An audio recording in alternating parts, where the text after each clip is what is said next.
এই ছেলে, দেখো তো ওখানে লক্ষ্য করো তোরা হাসছে কেন? আর দোকানপাটে বসে আছেন কেন? দুই একজন মানুষ আপনারা ওখানে কি করছেন? আর ওই মহিলাগুলো হইচই করছে কেন? একটু শরম হয় না কেন? ওদের শরম হয় না কেন? লজ্জাবোধ করে না কেন? ইতস্তবোধ করে না কেন? মহিলা মানুষ ওই হিন্দুর মেয়ে নাকি ইহুদি খ্রিস্টানের মেয়ে? ও তো মুসলমানের মেয়ে, ওটা আপনারই মেয়ে। জবাব আপনি দিবেন। হ্যাঁ হ্যাঁ হ্যাঁ করে হাসে কেন? বাড়ি থেকে বলে নিয়ে আসতে পারেননি? কেমন পিতা আপনি? কি করেন? কি ছাই করেন? আপনার জীবন কেন পশু প্রাণীর মতো, গরু ছাগলের মতো? আপনার স্ত্রী হ্যাঁ হ্যাঁ হ্যাঁ করতে করতে এসেছে, আবার যাচ্ছে কেন? যাবে কেন? জানে না যে এটা দিনই বৈঠক? চুপ থাকতে পারে না কেন? আপনি দোকানপাটে বসে আছেন কেন? এখন কেন চা খাবেন? আমার জীবনে আমি কোনোদিন চায়ের স্টলে বসিনি, জীবনে কোনোদিন। 16 বছর ছাত্র জীবন, আমার 35 বছর শিক্ষক জীবন চলছে। আমার জীবনে কোনোদিন আমি চায়ের স্টলে বসিনি। বেঁচে আছি না? আমার মা বলতো, দোকানে বসিও না, প্রাইভেট পড়ায়ও না, বন্ধুতালি করো না, দাওয়াত খায়ও না। বাড়ি থেকে যখন বের হতাম তখন আমার মা পিছে পিছে হাঁটতো আর আমাকে এভাবে বলতো, দোকানে বসিও না, প্রাইভেট পড়ায়ও না, বন্ধুতালি করো না, দাওয়াত খায়ও না, এভাবে বলতেন আমার। তো আমরা কোনোদিন দোকানপাটে বসি না। আপনার শরম হয় না কেন? দোকানে বসে থাকেন কেন? 30 বছর থেকে আপনাকে আমি বলছি যে দোকানে যাবেন, আসসালামু আলাইকুম, আহমদ লবণ আছে? জি আছে, 1 কেজি লবণ দাও। আহমদ কাঁচামরিচ আছে? আছে, 200 কাঁচামরিচ দাও। টাকা দেওয়া হয়েছে, চলে আসেন। আপনি আপনি বসে আছেন কেন? ওখানে গল্প করেন কেন? ওখানে তো নির্বাচনের গল্প হয়, ওখানে তো কারো বদনাম হচ্ছে। আপনি অত সহজ মনে করলেন? 50 বছর যাবৎ তাহাজ্জুদ পড়েছেন, 5 ওয়াক্ত, ওইদিকে দাও, ওইদিকে দাও, 5 ওয়াক্ত সালাত আদায় করেছেন, তাহাজ্জুদ পড়েছেন। তারপরে দোকানে বসে আপনি বললেন যে অমুক খারাপ। সব ইবাদত একদিকে দেন, ওটা একদিকে দেন তো দেখি কি হয়। ওটা ভারী হয়ে যাবে, কেননা ওটা তো ক্ষমা হবে না। ওটা ওর হাত ধরে ক্ষমা নিতে হবে, আর নাহলে বিচারের মাঠে নেকি দিয়ে বুঝিয়ে দিতে হবে। ওটা মানুষের সঙ্গে জড়িত পাপ। সুদ তো মহাপাপ, এই কথাই ঠিক। সুদ মহাপাপ, মানে সুদের ভাষার মতো পৃথিবীতে আর কোনো পাপের ভাষা এরকম নয়।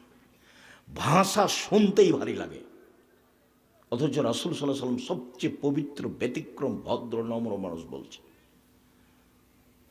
আল্লাহ রসুল বলছেন, মায়াকুল দিরহাম রেবা ইয়ালাম আসাদ্দমিন সিতাত সালাসিনা জিনিয়া।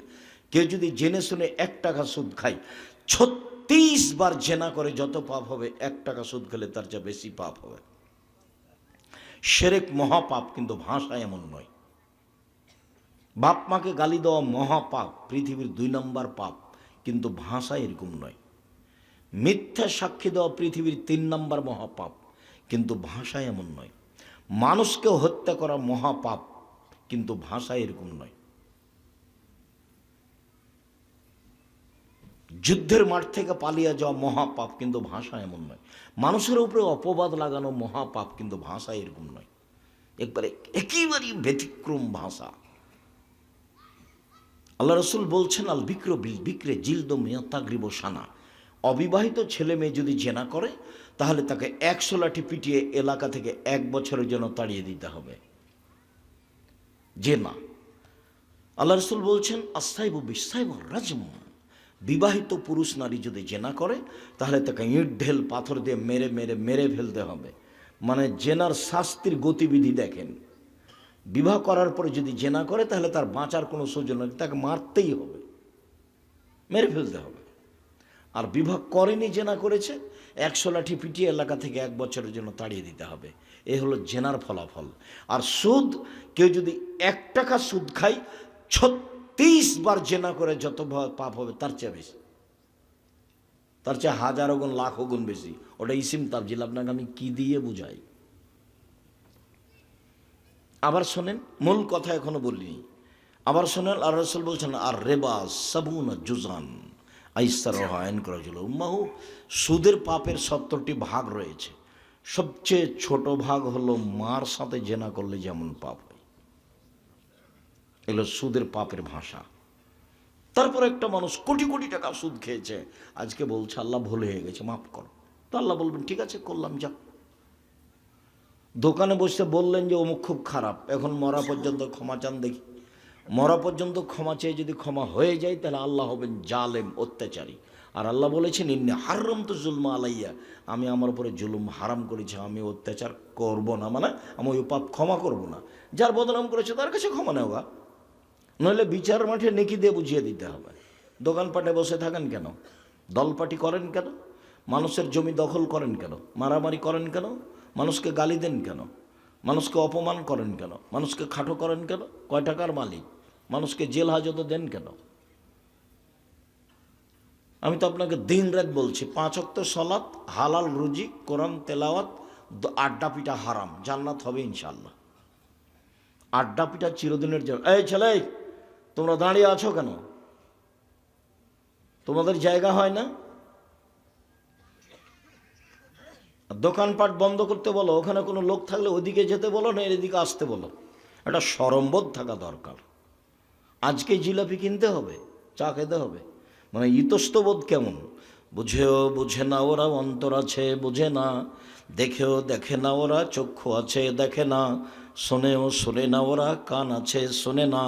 উলাইকা কালা আনাম, তারা পশু প্রাণীর মতো, তারা গরু ছাগলের মতো, তারা কুকুর শ্রীলের মতো, বালু মাজাল বরং তার চেয়ে খারাপ। আল্লাহ বলছেন মানুষ কুকুর শ্রীগালের চেয়ে খারাপ, পশু প্রাণীর চেয়ে খারাপ। দোকানে বসে আড্ডা পিটেন কেন? গালি দিবেন কেন? মানুষকে বদনাম করেন কেন? দোকানে বসে ল্যাংটা বেটি ছেলে দেখেন কেন? এ কুকুর শ্রীগালের চেয়ে খারাপ, পশু প্রাণীর চেয়ে খারাপ, এই তোর শ্রেণীর মানুষ। কেন থাকবে ওখানে? কেন বসে থাকবে? 5 ওয়াক্ত সালাত, হালাল রুজি, কোরআন তেলাওয়াত, আড্ডা পিটা হারাম, জান্নাত হবে ইনশাল্লাহ। মহিলাদের জন্য সহজ জান্নাত, 5 ওয়াক্ত সালাত, রমজান মাসের সিয়াম রোজা, স্বামীকে মেনে চলা, তিতা লাগলেও মিঠা লাগলেও, 4 জেনায় লিপ্ত না হওয়া, জান্নাতের সব দরজা খোলা। 5 ওয়াক্ত সালাত, রমজান মাসের রোজা, স্বামীকে মেনে চলা, স্বামীকে মেনেই চলতে হবে, তিতা লাগলেও মিঠা লাগলেও। জেনায় লিপ্ত না হওয়া, জেনা যদি ঘটেই যায় তাহলে আল্লাহর কাছে ক্ষমা চাইতে হবে, জান্নাতের সব দরজা খোলা। এ কথা আমি বলিনি, এ কথা মুহাম্মদ সাল্লাল্লাহু আলাইহি সাল্লাম বলেন। বলছিলাম যে শক্তিশালী ইবাদত দান, কিন্তু সালাত নাই তো সব গেছে। সালাত এমন একটি ইবাদত যার সাথে আপোষ চলে না। অন্য অন্য ইবাদতে আপোষ চলে, কেমন? ফরজ কিন্তু আপোষ চলে। কি? হজ। এবছর যাবেন না, সামনে বছর যাবেন, যান, ঠিক আছে, গেলেই হলো, এই যে আপোষ আছে। জাকাত, আচ্ছা আজকে দিবেন, 2 মাস আগে দিবেন, দেন। 15 দিন পরে দিবেন, তো দেন। জাকাত দিতে হবে, দেন। 2 দিন আগে পরে সমস্যা নেই, এই যে আপোষ আছে। রমজান মাসে সেম, আপনি রোজা এখন করিয়েন না, পরে করেন। আপনি সফরে আছেন, রমজান মাস ফরজ সেম, আপনি করিয়েন না, পরে করেন। সফরে আছেন সেজন্য পরে করা যাবে। সালাত এক অবাক ইবাদত, এরকম কোনো সুযোগই নাই, অথচ মানুষ সালাত আদায় করে না, দোকানপাটে বসে আছে ইতর শ্রেণীর মতো হয়ে, মানুষের বদনাম করছে, গীবত করছে, আর ঘন্টার ঘন্টা বসে থাকছে দোকানে। সালাতের সাথে কোনো সম্পর্ক নাই, আর কাপুরুষ পিতা মুখখান চুপটিই লেগে বসে থাকে। অন্য কাজের সময় ছেলেকে বলে, আর পড়ার সময় আর সালাতের সময় বলতে পারে না। জন্ম দিয়েছেন আপনি, বলবো আমি বলবো কেন? আপনি বলেন। আপনি তো খুব প্রশংসা করেন, আমার ছেলে ওই গোল্ডেন পেয়েছে, আমার ছেলেকে বড় ডাক্তার বানাবো, বড় ইঞ্জিনিয়ার বানাবো। এ কথা বলতে পারেন না যে বড় চোর বানাবো? প্রায় ইঞ্জিনিয়ারই চোর, প্রায়। ব্যতিক্রম আমি বলি না যে হবে না ব্যতিক্রম। আর ডাক্তার, প্রায় ডাক্তারই প্রতারক। যে কোম্পানি বেশি টাকা দেয় তারই ওষুধ লিখে। লাগবে পরীক্ষা 3টা দেয় 5টা, এটা তো আপনারা খুব ভালোভাবে জানেন। তা আপনি ওইটা কি দিয়ে বলছেন যে আমার ছেলের মেধা ভালো, আমার ছেলে গোল্ডেন পেয়েছে, অমুক করবো তমুক করবো, ছাই করবেন কি করবেন? ছেলে মানুষ করেন জাতির জন্য, জাতির উপকার করতে পারে জন্য ছেলে। দিনরাত ছেলে ঠাকুরের গান বলে, আর আপনি বলছেন ছেলে আমার গোল্ডেন পেয়েছে। আমি কোনোদিন বলিনি এই কথা আপনার ছেলে নিয়ে। আর আপনার যে অবস্থা, জাহান্নাম, খালি মরলেই হবে। জাননি কেন? মরেননি এই জন্য। এই স্বভাব কেমনে জান্নাত হয়? মানুষের বদনাম করে, গিবাত করে, নিন্দা করে, মেরে, জেল হাজত দিয়ে, রাহাজানি করে, লুটতরাজ করে, মারামারি করে, হাঙ্গামা দাঙ্গা কেমনে হয়? এগুলো সব মহাপাপ, প্রায় সব পাপে হক নষ্ট পাপ। কিভাবে জান্নাত হবে? সম্মানিত দিনী ভাই বোন, এই ছেলে দেখো তো, তোমরা ওই যে ওখানে দু একজন হাঁটাহাঁটি করছে কেন? কে তারা? সম্মানিত দিনী ভাই বোন, অজু করে সলাত আদায় করতে হয়, পানি নেই, তো তাই এমন করে সলাত আদায় করতে হবে। বলে মাটি নেই, তো পানি মাটি ছাড়াই সলাত আদায় করতে হবে। অজুও লাগবে না, তাই এমন লাগবে না, সলাত আদায় করতেই হবে। দাঁড়িয়ে সলাত আদায় করতে হয়, তো দাঁড়িয়ে পারছি না, বসে থেকে করেন। বসে থেকে পারছি না, তো শুয়ে থেকে করেন। সলাত আদায় করতেই হবে। কেবলার দিকে মুখ করে সলাত আদায় করতে হয়, কেবলা বোঝা যায় না, কেবলা ছাড়াই পড়েন। পরিষ্কার কাপড় পরে সলাত আদায় করতে হয়, তো পরিষ্কার কাপড় নেই, যেই কাপড়ে পেশাব পায়খানা লেগে আছে সেই কাপড় পরেই পড়েন। পেশাব পায়খানা ভালো কোনো কাপড়ই নেই, পরনে উলঙ্গ হয়ে আছেন, এই অবস্থাতেই সলাত আদায় করতে হবে। এক ব্যতিক্রমে ইবাদত। গাড়িতে উঠে আছেন, দাঁড়িয়ে আছেন, শিকল ধরে আছেন, ঠেলে ঠেল মানে না, কখন গাড়ি থেকে নামবেন হিসাব করতে পারছেন না, এই অবস্থায় সালাত আদায় করতে হবে। সাহাবেরা যুদ্ধের মাঠে দৌড়ানো অবস্থায় সালাত আদায় করছে। এক ব্যতিক্রমে ইবাদত পৃথিবীতে, মানুষের সাথে আপোষ করে না। কাফফারা দিয়ে সলাৎ চলে না। ওই হুজুর বলেছে যে তোমার বাপের কয়েকটা নামাজ কাজা হয়েছে, বলে 3 ওয়াক্ত, 5 5 5 1,500 টাকা কাফফারা দিয়ে জানাজা করে দিয়েছে। সলাৎ এমন একটা ইবাদত যার কোনো কাফফারা নেই। সলাৎ এমন একটা ইবাদত যার নামে কোনো উমরি কাজা নেই। মানে ছোটকালে ছাত্র জীবনে 20-30 বছর পড়েনি, তাই বেশি করে পড়ে নিচ্ছে, এইরকম ইবাদত সলাৎ নয়। পাগলামি চলে না সলাতে। রাসূল সাল্লাল্লাহু আলাইহি সাল্লাম বলেন, as-salatu salasatu aflasin, সলাৎ 3 ভাগে বিভক্ত। আর তহুর ও সলুসুন, অজু হলো 3 ভাগের 1 ভাগ। আর রুকু ও সলুসুন, রুকু হলো 3 ভাগের 1 ভাগ। আর সুজুদ ও সলুসুন, সিজদা হলো 3 ভাগের 1 ভাগ। ফামান আদ্দাহা বিহাক্কিহা, যে এই 3টে ঠিক ঠিক নিয়ম অনুযায়ী করবে, কবিলাত সালাতুহু, তার সালাত কবুল করা হবে। কবিলা সায়র আমলিহি, তার সব আমল কবুল করা হবে। ওয়াইন রুদ্দাত আলাইহি সালাতুহু, আর যদি তার সালাত প্রত্যাখ্যান করা হয়, এইভাবে ঠিকঠাক আদায় না করে, রুদ্দা আলাইহি সায়র আমলিহি, সব আমল তার বাতিল করা হবে। সুন্দর করে উজু। সাহাবীগণ বলছেন, আল্লাহ নবী একদা সাহাবীনকে বলছেন, তোমাদের আমি একটা আমলের কথা বলে দেব না?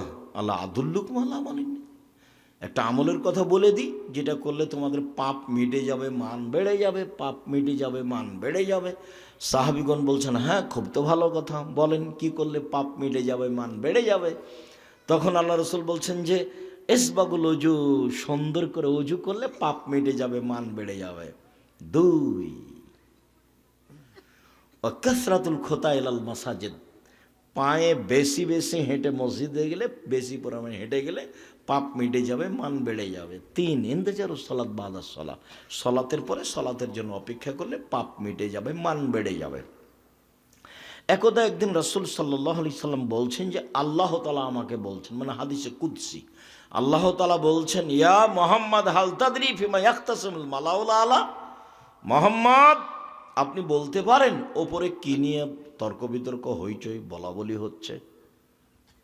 জি হ্যাঁ পারি। ওখানে কি নিয়ে বলা বলি হচ্ছে? আল কাফারাত, কি করলে মানুষের পাপ মিটে যাবে সেইটা ফেরেশতাগণ বলা বলি করছে। জিবরাইল আমাদের নবীকে মোহাম্মদ বলে ডাকতেন, আল্লাহ আমাদের নবীকে মোহাম্মদ বলে ডাকতেন। আর সাহাবিগণ আমাদের নবীকে বলতেন আল্লাহর রাসূল বলেছেন, আল্লাহর রাসূল করেছেন, আল্লাহ রাসূল দিয়েছেন, আল্লাহ রাসূল খেয়েছেন। আর ভারত, বাংলাদেশ, পাকিস্তানের আমাদের দেশের আলেম ওলামা দেশবাসী বলে হুজুরে পাক সাল্লাল্লাহু আলাইহি সাল্লাম। মানে না রাসূলের সাথে মিল আছে, না সাহাবীর সাথে মিল আছে, না জিবরাইলের সাথে মিল আছে, না আল্লাহর সাথে মিল আছে। আল্লাহ আমাদের নবীকে বলতেন মোহাম্মদ, জিবরাইল আমাদের নবীকে বলতেন মোহাম্মদ, আর সাহাবীগণ আমাদের নবীকে বলতেন আল্লাহর নবী বলেছেন, আল্লাহর নবী করেছেন, আল্লাহর নবী দিয়েছেন। আর আমাদের দেশে সবাই কি বলছে? হুজুরে পাক সাল্লাল্লাহু আলাইহি সাল্লাম। বিবেচনায় যে কেউ করে না। আর বক্তৃতার জগৎ দেখলে আমাকে আরো খুব আফসোস হয়।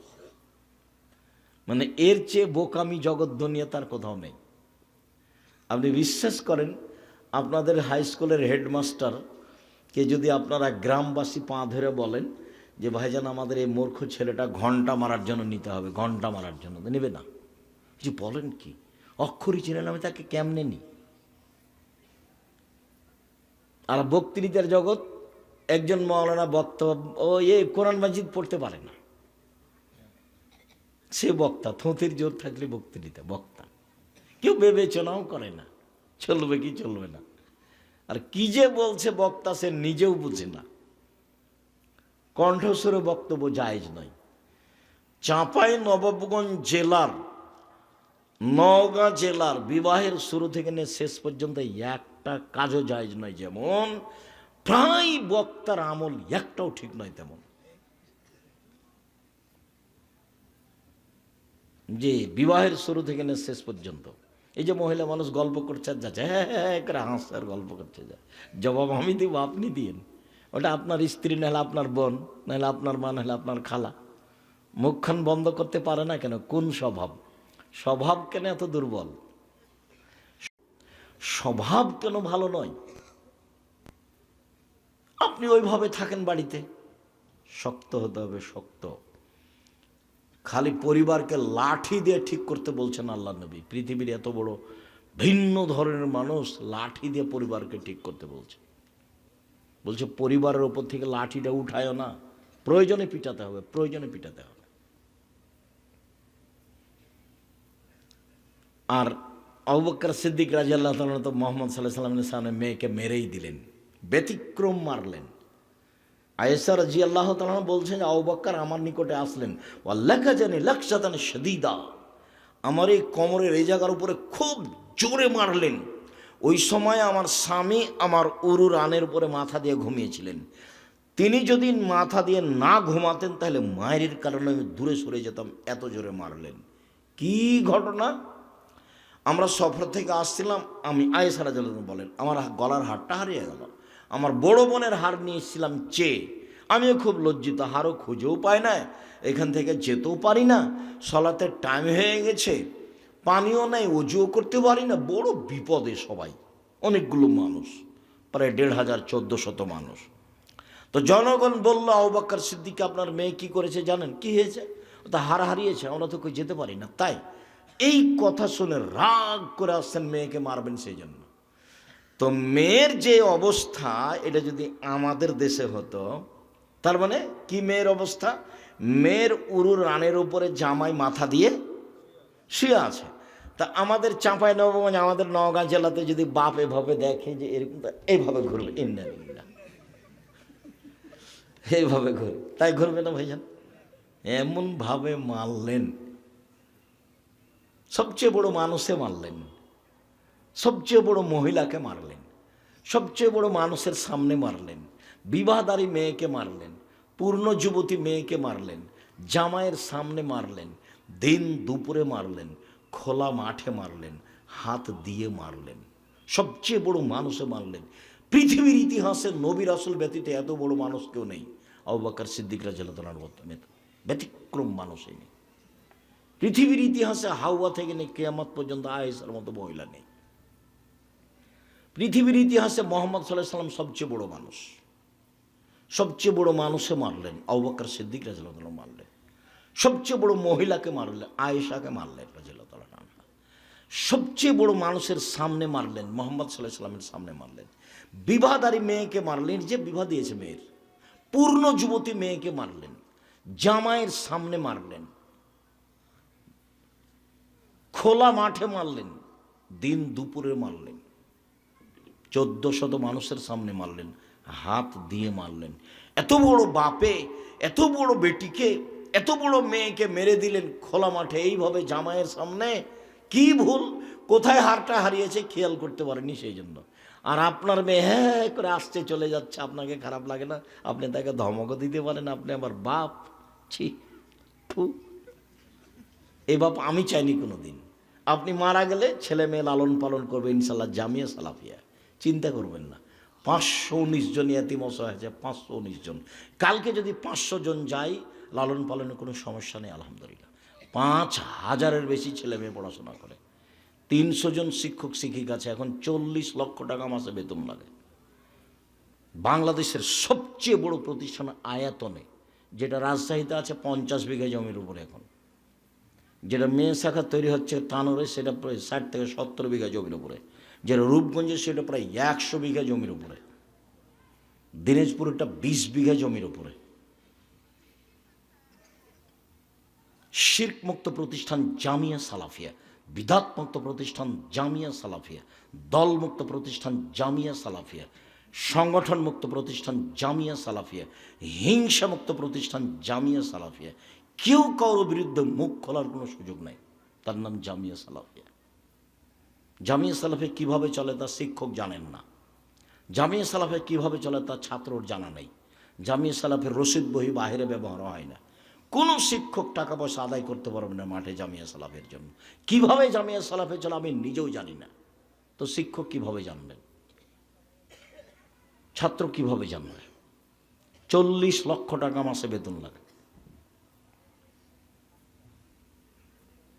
জান কি না তা আমি কি করবো? যদি না জান দেখতে, তা আমি আর কি করতে পারি? কেন জান না? আপনি জানেন কেন জান না? যাবেন, ওদিকে গেলে একটু ঘুরে আসবেন। ইবাদতের জগতে পৃথিবীতে ব্যতিক্রম ইবাদত সালাত। আমি একটু বাস্তব দেখাই। আল্লাহ আকবার বলে সালাত আরম্ভ করবেন। আল্লাহ আকবার বলার পূর্বে পেশাব পায়খানার প্রয়োজন থাকলে সেরে নেবেন। বসার সময়তে বলবেন বিসমিল্লাহ আল্লাহুম্মা ইন্নী আউযু বিকা মিনাল খুবুসি ওয়াল খাবাইস। আল্লাহর নামে পেশাব পায়খানা আরম্ভ করছি, অপবিত্র জিন জিন্নি থেকে বাঁচতে চাচ্ছি। যদি বিসমিল্লাহ বলেন তাহলে শয়তান লজ্জাস্থান দেখতেই পাবে না, ক্ষতি তো বহুদূরের কথা। আর যদি বিসমিল্লাহ ছেড়ে দিয়ে বলেন তাহলে শয়তান লজ্জাস্থান দেখতে পাবে কিন্তু ক্ষতি করতে পারবে না। তাহলে কিভাবে বলতে হবে? বিসমিল্লাহ আল্লাহুম্মা ইন্নী আউযু বিকা মিনাল খুবুসি ওয়াল খাবাইস। তারপরে পেশাব পায়খানা শেষ করে পানি দিয়ে পবিত্রতা অর্জন করে বলবেন গোফরানাকা। টয়লেটে ঢুকে আপনি বিসমিল্লাহ বলতে পারবেন, কোনো সমস্যা নেই। ইবাদত নিষেধ আল্লাহ আকবার থেকে নিয়ে সালাম দোয়া পড়া থেকে নিয়ে আবার দোয়া পড়া পর্যন্ত। টয়লেটে ঢুকে আপনি বিসমিল্লাহ বলতে পারবেন, আবার পানি খরচ করার পরে বিসমিল্লাহ বলে ওযু করতে পারবেন, কোনো সমস্যা নেই। বসলেন তখন থেকে না উঠা পর্যন্ত নিষেধ। পেশাব পায়খানার কাজ শেষ করার পরে পানি দিয়ে পবিত্রতা অর্জন করবেন। পানি না থাকলে ঢেল টিস্যু পেপার, আগে ঢেল টিস্যু পেপার পরে পানি, এটা মিথ্যে। 40 কদম হাঁটা নোংরামি, খক খক করে কাঁসা বেহায়াই, পায়ের উপরে পা তোলা এটাও বেহায়, এটা পবিত্রতার মাধ্যম নয়, এগুলো নয়। আল্লাহ নবী পানি দিয়ে পবিত্রতা অর্জন করতেন, তারপরে হাতটা মাটিতে এভাবে মেজে নিতেন, এটাই পদ্ধতি। আল্লাহ আকবার, আল্লাহ আকবার বলার সময় কাঁধ সামনাসামনি উঠাবেন, এভাবে নয়। আল্লাহ আকবার এটা নয়, আল্লাহ আকবার এটা নয়, আল্লাহ আকবার এটা নয়। তাহলে কি? কাঁধ সামনাসামনি হলে কানের লতি সামনাসামনি। আল্লাহ আকবার, আল্লাহ আকবার। বিসমিল্লাহ চলবে না, এত পাওয়ারফুল শব্দ আল্লাহ আকবার। বিসমিল্লাহ আগে চলবে না। ওই যে ওযু করেছেন, ওযু করার পরে বলবেন আশহাদু আল্লা ইলাহা ইল্লাল্লাহু ওয়াহদাহু লা শারীকা লাহু ওয়া আশহাদু আন্না মুহাম্মাদান আবদুহু ওয়া রাসূলুহু। এবার জান্নাতের সব দরজা খুলে দেওয়া হয়েছে। হাদিস বুখারী মুসলিম। এক জায়গাতে মহিলাদের সাথে থাকা যাবে, সেটা এই জায়গা। মহিলাদের এক যা পার্সোনাল মর্যাদা সব জায়গাতেই। 4টে কাজ করলে জান্নাতের সব দরজা খোলা। 5 ওয়াক্ত সালাত, রমজান মাসের সিয়াম, স্বামীকে মেনে চলা, জেনায় লিপ্ত না হওয়া, মহিলাদের জন্য জান্নাতের সব দরজা খোলা।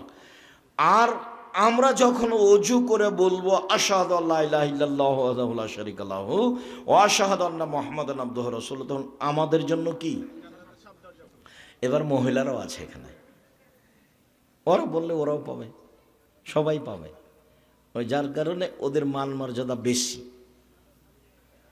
2জন মেয়ে লালন পালন করে যদি কেউ, তাহলে বাপ আর ওই ব্যক্তি, আল্লাহ রাসূল আর ওই ব্যক্তি একসাথে এভাবে থাকবে। এরকম ছেলের জন্য নয়। আল্লাহু আকবার বলে বুকের উপরে হাত বাঁধতে হবে, নাভির নিচে নয়। নাভির নিচে হাত বাঁধার 3টে হাদিস আছে, একটাও ঠিক নয়। বুকে হাত বাঁধার 5টি হাদিস আছে। এভাবেও চলে, এভাবেও চলে। আল্লাহুম্মা বাঈদ বাইনি ওয়া বাইনা খাতায়ায়া কামা বা'আদতা বাইনাল মাশরিক ওয়াল মাগরিব। আল্লাহুম্মা নাক্কিনি মিনাল খাতায়া কামা ইয়ানাক্কা আস-সাওবুল আবিয়্যু মিনাত দানাস। আল্লাহুম্মা আগসিল খাতায়ায়া বিল মাই ওয়াস সালজি ওয়াল বারাদ। আল্লাহ, তুমি আমার পাপকে আমার থেকে অত দূরে করে দাও, পূর্ব পশ্চিমকে যে একটা থেকে আরেকটা যত দূরে করেছো। আল্লাহ, তুমি আমার পাপকে ধুয়ে দাও, যেমনভাবে সাদা কাপড়কে ময়লা থেকে ধুয়ে পরিষ্কার করা হয়। আল্লাহ, তুমি আমার পাপকে ঠান্ডা বরফ দিয়ে, তুষার দিয়ে ধুয়ে ঝকঝকে করে দাও। বিসমিল্লাহির রহমানির রহিম। আউযু বিল্লাহি মিনাশ শাইতানির রাজিম। মারদুদ বিতাড়িত শয়তান থেকে পরিত্রাণ যাচ্ছি। বিসমিল্লাহির রহমানির রহিম।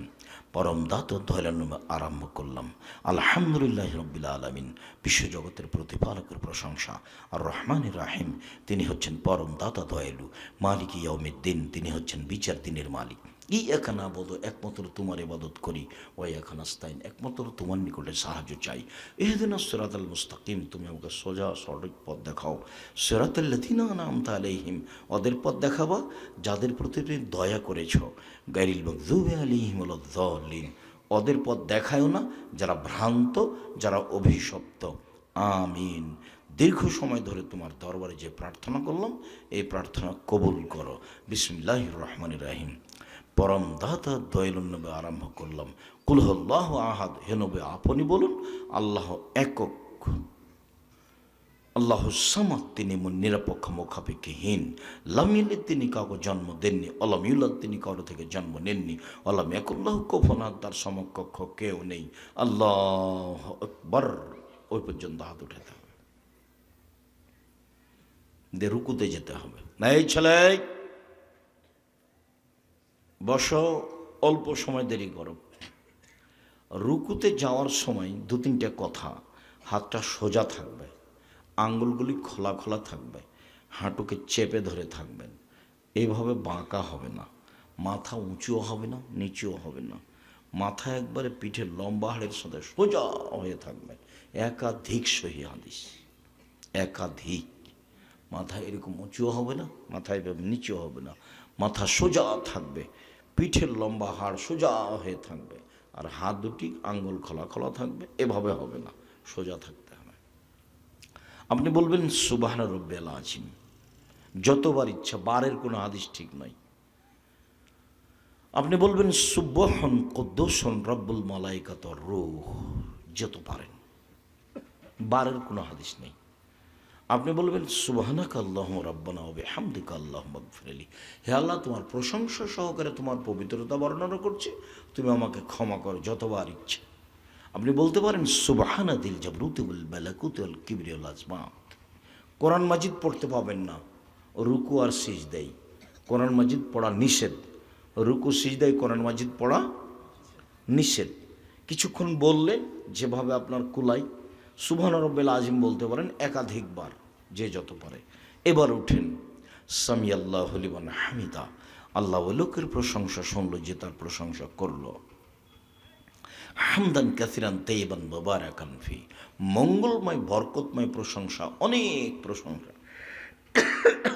মিলা সামাওয়াতে, আকাশ পরিমাণ প্রশংসা, মিলার আর যেমন জমিন পরিমাণ প্রশংসা, মিলামা বাইনহুমা, আকাশ জমিনের মধ্যে যে ফাঁকা রয়েছে এই পরিমাণ প্রশংসা, মিলামা সে তাবেন শাইন বাদ।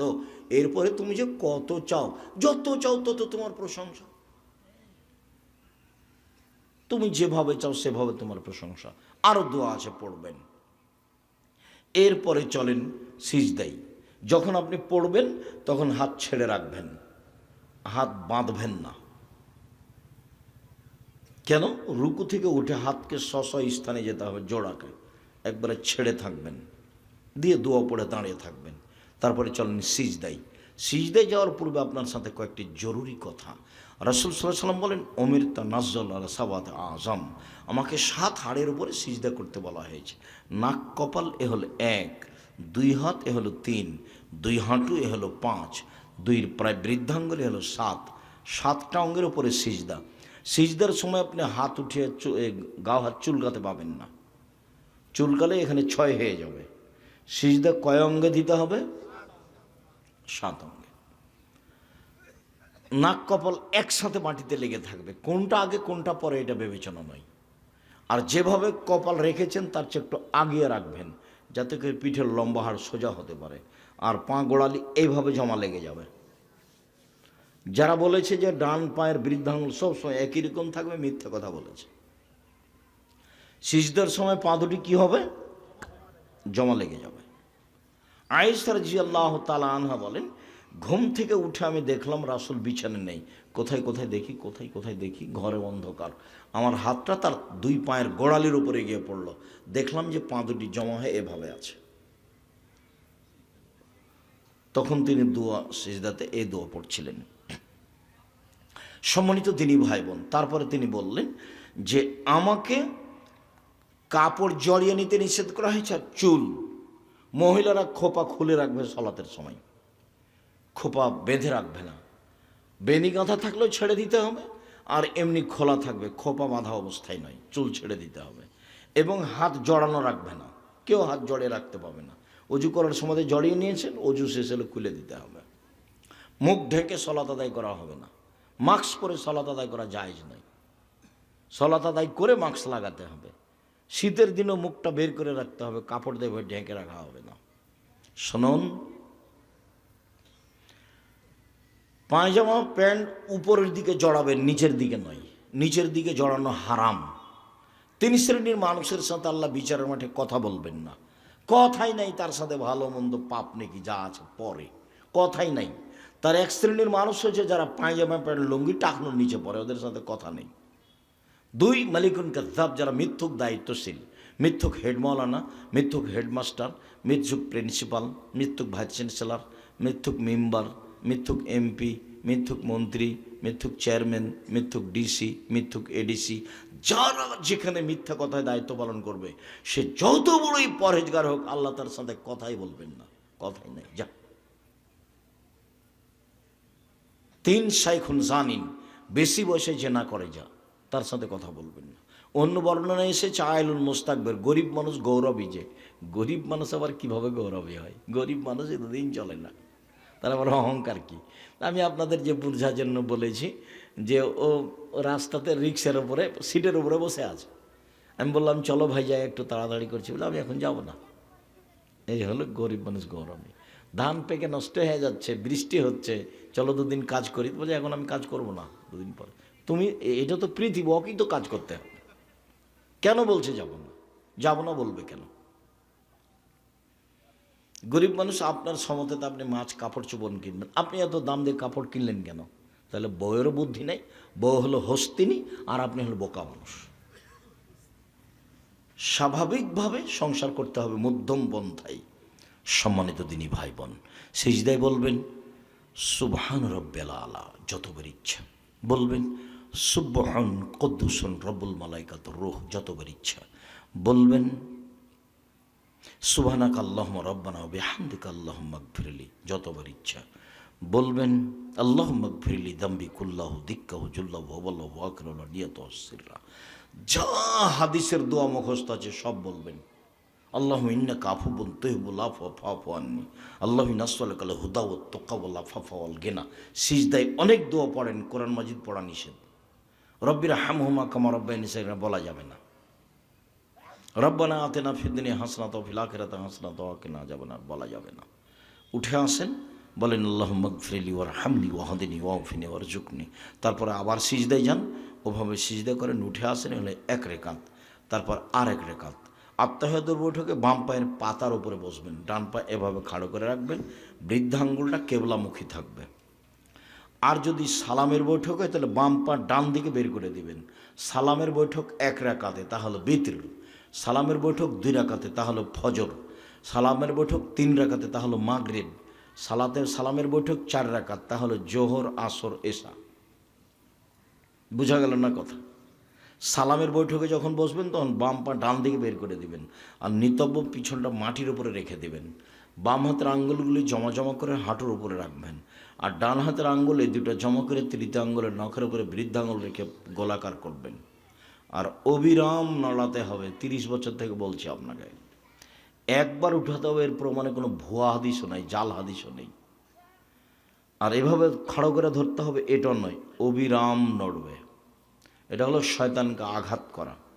আসাদ্দ আলা শয়তানে মিনাল হাদিদ, লোহা দিয়ে আঘাত করলে শয়তানকে যত লাগবে, এইভাবে আঙ্গুলটা উঠালে শয়তানকে তার চেয়ে বেশি লাগবে। তারপর আপনি বলবেন আত্তাহিয়াতু লিল্লাহি ওয়াস সালাওয়াতু ওয়াত তাইয়্যিবাতু, সমস্ত ইবাদত আল্লাহর জন্য। আসসালামু আলাইকা আইয়ুহান নবিয়্যু ওয়া রাহমাতুল্লাহি ওয়া বারাকাতুহু, আল্লাহর নবী আপনার উপরে সালাম, শান্তি, বরকত, দয়া। আসসালামু আলাইনা, শান্তি আমাদের উপরে, ওয়া আলা ইবাদিল্লাহিস সলিহিন, সব ভালো মানুষের উপরে শান্তি। আশহাদু আল্লা ইলাহা ইল্লাল্লাহ, আমি সাক্ষ্য দিচ্ছি আল্লাহ ছাড়া কোনো মাবুদ নেই। ওয়া আশহাদু আন্না মুহাম্মাদান আবদুহু ওয়া রাসূলুহু, আমি সাক্ষ্য দিচ্ছি মুহাম্মদ সাল্লাল্লাহু আলাইহি ওয়াসাল্লাম তার বান্দা এবং তার রাসূল। তারপরে দুরুদে ইব্রাহিম। একটু রাসূল সাল্লাল্লাহু আলাইহি ওয়াসাল্লাম বললেন আত্তাহিয়াত বলার পরে, আব্দুল্লাহ ইবনে মাসউদ বলেন যে রাসূল সাল্লাল্লাহু আলাইহি ওয়াসাল্লাম তাশাহুদ শিখাতেন। সূরা কোরআন মাজিদ যেমন আল্লাহ রাসূল মানুষকে, সাহাবীকে শিখাতেন, তেমনিভাবে তাশাহুদ শিখাতেন। তাশাহুদ শেষ হয়ে গেলে তিনি বলতেন, পৃথিবীর মানুষ শুনে রেখো, ওয়াল ইয়াতাখাইয়ার বিনাদ দুআয়ে মা যাবো ইলাইহি, আত্তাহিয়াত হয়ে গেলে পৃথিবীর যে কোনো মানুষ তার পছন্দ মতো দোয়া বাছাই করে নেবে, যেটা ভালো লাগে। এইবার সালামের বৈঠক, যা ভালো লাগে, কোরআন আর হাদিস যা মুখস্থ আছে, রব্বানা যালামনা আনফুসানা ওয়া ইল্লাম তাগফির লানা ওয়া তারহামনা লানাকুনান্না মিনাল খাসিরিন, রব্বি ইন্নী যালামতু নাফসি ফাগফিরলি রব্বিগফির ওয়ারহাম ওয়া আনতা খায়রুর রাহিমিন আন্নী মাসানিয়াদ দুররু ওয়া আনতা আরহামুর রাহিমিন।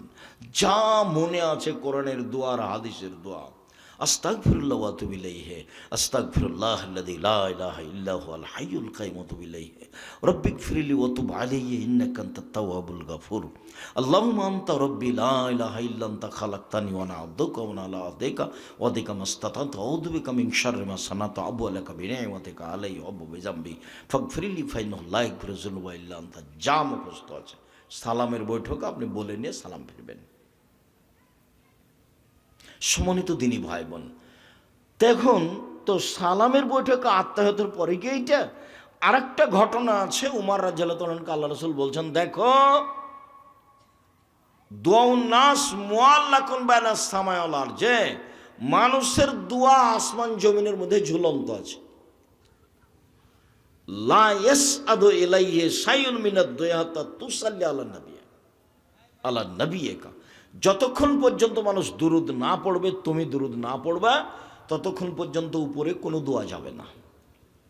এই জন্য আত্তাহিয়াত পড়ার পরে দুরুদ পড়তে হয়। তারপরে দোয়ায়ে মাসুরা। দোয়ায়ে মাসুরা খুব খেয়াল করে জরুরিভাবে পড়বেন, 2 অংশই। আল্লাহুম্মা ইন্নী যালামতু নাফসি যুলমান কাসীরা, এই অংশ। আর এক অংশ, আল্লাহুম্মা ইন্নী আউযু বিকা মিন আযাবি জাহান্নাম ওয়া আউযু বিকা মিন আযাবিল কবর ওয়া আউযু বিকা মিন ফিতনাতিল মাসীহিদ দাজ্জাল ওয়া আউযু বিকা মিন ফিতনাতিল মাহইয়া ওয়াল মামাত, আল্লাহুম্মা ইন্নী আউযু বিকা মিনাল বা'সা ওয়াল মাগরাম। খুব গুরুত্বপূর্ণ দোয়া। আরও যা দোয়া মুখস্থ আছে। এখন বলবেন রব্বির হামহুমা কামা রাব্বায়ানি সাগীরা, রব্বিগফিরলি ওয়া লিওয়ালিদাইয়া ওয়া লিমান দাখালা বাইতা মিনাল মুমিনিনা ওয়াল মুমিনাত। সম্মানিত দিনী ভাই বোন, এই পদ্ধতির সালাত আদায়ের জন্য আন্তরিকভাবে অনুরোধ জানাচ্ছি। আন্তরিকভাবে অনুরোধ জানাতো, আপনাকে ভালোভাবে অনুরোধ জানাচ্ছি যে মানুষের জীবনে সবচেয়ে জরুরি কাজ কি বলেন তো দেখি? সালাত।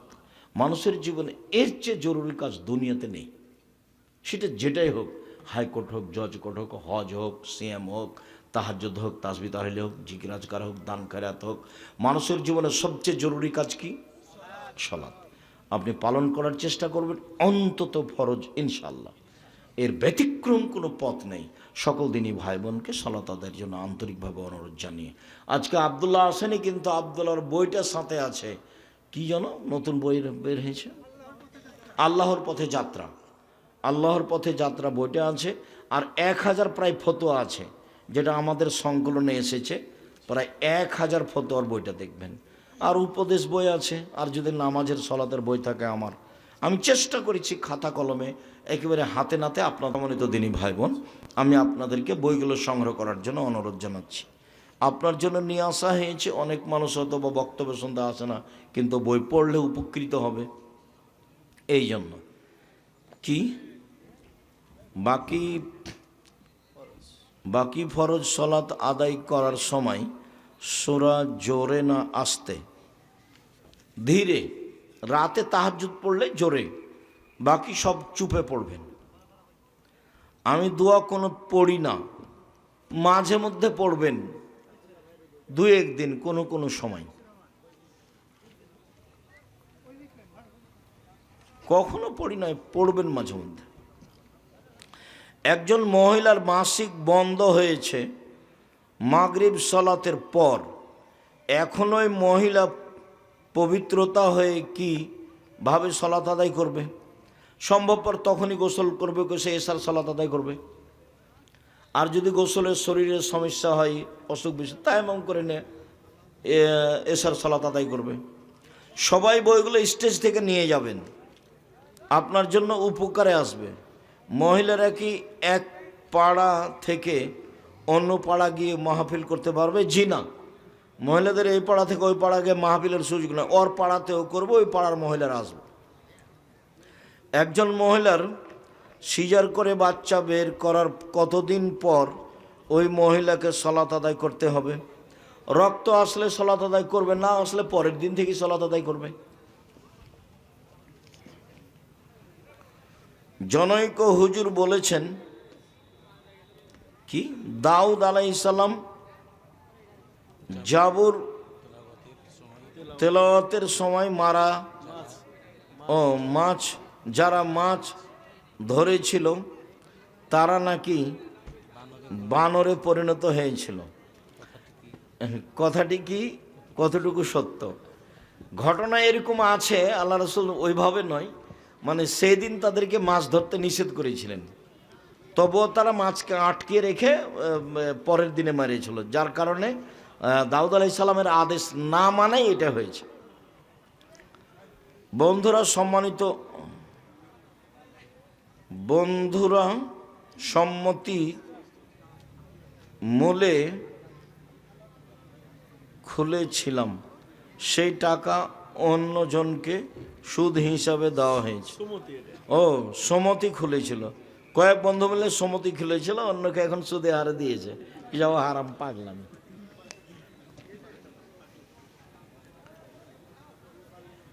জেনারেল লাইসেন্স দিল, যে সমস্ত মানুষগুলো জনগণের ভোটে এমপি, মন্ত্রী, মেম্বার, চেয়ারম্যান হয়ে জেনারেল লাইসেন্স দিল, তো সবাই ওই পাপের অধিকারী হবে। সবাই, ওই মহিলা পুরুষ যা পাপ হবে এরাও তাই হবে, যতজন অংশগ্রহণ করবে। মাদকের লাইসেন্স দিল, একই কথা, তুমি যা বলেছো সব একাই।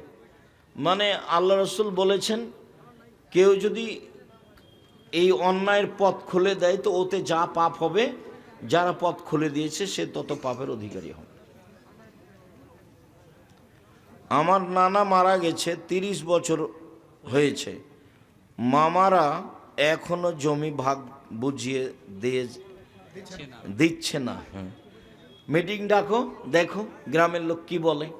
আগামীকাল সন্ধ্যা হতে তো তোমার মামাদেরকে জমি দিয়ে দিতে বলো। আব্দুর রাজ্জাক সাহেব তোমার মামাকে সালাম দিয়েছে জানিয়ে দিও, আর আগামীকাল সন্ধ্যা হতে হতে জমি ভাগ করে দেয় যেন। আর আমার কথা বলছি, আমার বাপকে মাটি দিয়েছে, আগে জমি ভাগ করেছি, তারপরে খেয়েছি। যদিও আমরা জমি আমাকে একটু চিনি, কোনোদিন যাই না, আমার ছোট ভাই জমিই চিনি না, আমরা জমিতে কোনোদিন যাই না, কিন্তু ভাগ করে দিয়েছি, আগে মাটি দিয়েছি, বাসায় এসেছি, জমি ভাগ করেছি, তারপরে খেয়েছি।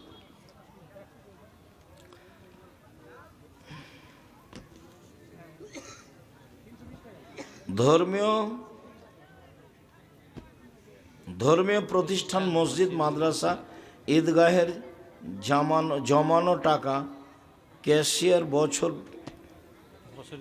বছরের পর বছর ব্যক্তিগত কাজে নিজ সংসারে খরচ করছে, এটা কি বৈধ?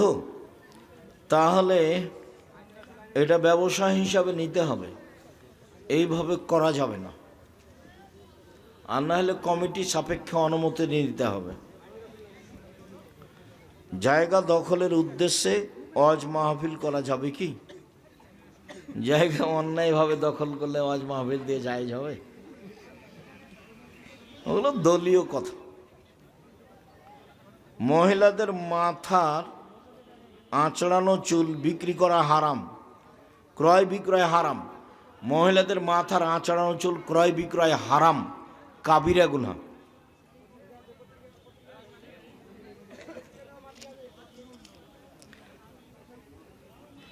জামাতে শেখ মানুষের ঈমান যদি না থাকে, রাসূল সাল্লাল্লাহু আলাইহি সাল্লামের উপর দুরূদ পড়ার উপকার হবে? দুরূদ পড়তে থাক, ঈমান বাড়বে। দুরূদ পড়তে বলো, ঈমান বাড়বে ইনশাআল্লাহ। কেননা আল্লাহ রাসূল বলেছেন, মান সাল্লা আলাইয়া সালাতান ওয়াহিদা সাল্লাল্লাহু আলাইহি আশারা সালাওয়াতিন, কেউ যদি একবার নবীর উপরে দুরূদ পড়ে, তাহলে আল্লাহ তার উপরে 10 বার দয়া করবেন। দুরূদ পড়ো না, দেখবা যে আল্লাহ খুশি হয়ে গেছেন, তোমার পাপ বন্ধ হয়ে গেছে। শুকরিয়া, জাযাকুমুল্লাহ খাইর। আপনাদের সকলের কল্যাণ কামনা করি। আল্লাহ আপনাদের হেফাজত করুক, নিরাপদে রাখুক এবং 5 ওয়াক্ত সালাত